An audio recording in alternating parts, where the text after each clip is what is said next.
దేవుని ఘనమైన నామమునకు స్తోత్రములు. ఈ వాగ్దానం వింటున్న మీకందరికీ మన ప్రభువును ప్రియ రక్షకుడైన యేసుక్రీస్తు నామములో శుభములు, మా హృదయపూర్వకమైన వందనములు తెలియచేస్తున్నాం.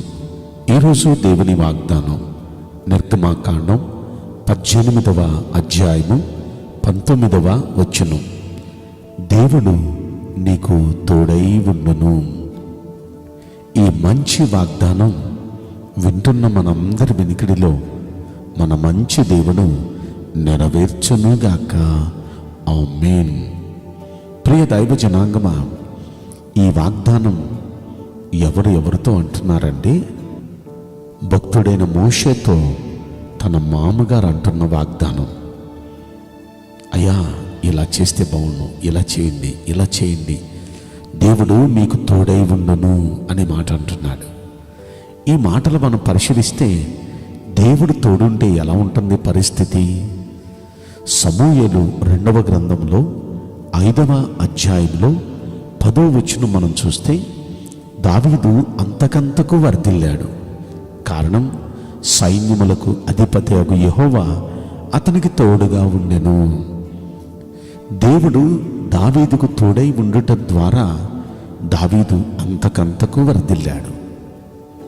దేవుడు ఈరోజు ఈ వాగ్దానం వింటున్న మీకు తోడుంటే మీరు ఏ పని చేసినా అంతకంతకు మీరు వర్ధిల్లుతారు.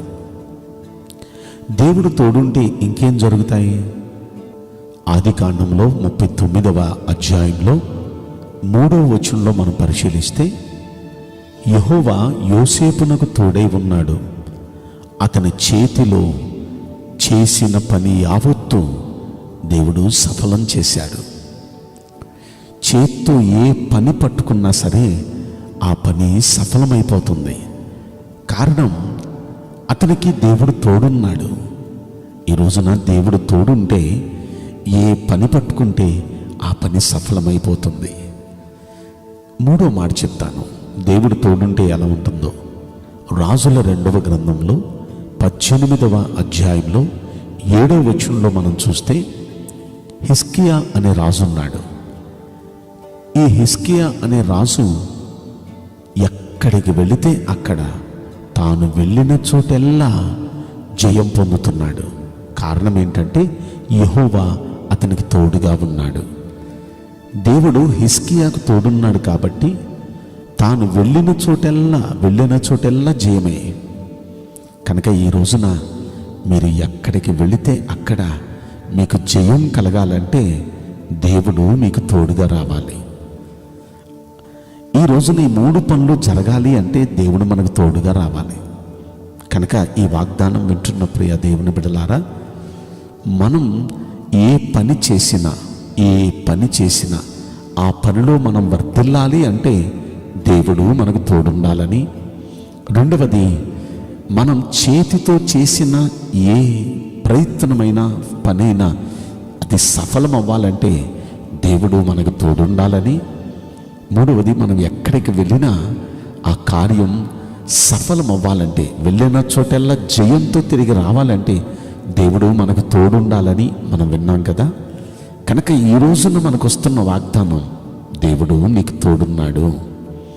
దేవుడు నీకు తోడున్నాడు అంటే దేవుడు మనకు సఫలం ఇవ్వబోతున్నాడు. వెళ్ళిన ప్రతి ప్రయత్నంలో చేతితో చేసిన కార్యం యావత్తూ అది సఫలం అవబోతుంది. అంత మాత్రమే కాదు, మనం అంతకంతకు దావీదు వలె వర్ధిల్లబోతున్నాం.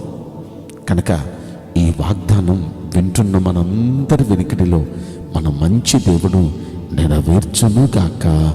ఆమేన్. నేను మీకోసం ప్రార్థన చేయబోతున్నాను.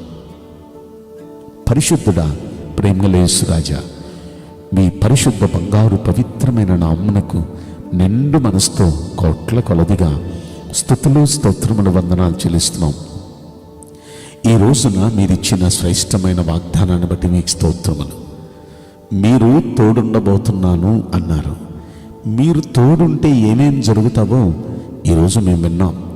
వాగ్దానం వింటున్న ప్రతి వ్యక్తి జీవితంలో అయ్యా, వారు ఎక్కడికి వెళ్ళినా వారు జయంతో తిరిగి వచ్చినట్లు, ఏ పని చేసినా సఫలమగునట్లు, అంతకంతకు మీ బిడ్డలు వర్ధిల్లునట్లుగా దయచేసి మీరు తోడుండి సహాయం చేయమని ఈ కొద్ది మనవులు నసురుడైన యేసుక్రీస్తు ప్రశస్తమైన నామములో మిక్కిలి వినయముతో ప్రార్థించి బ్రతిమలాడి వేడుకుంటున్నాం ప్రియ పరలోకపు తండ్రి. Amen. May God bless you all. Thank you.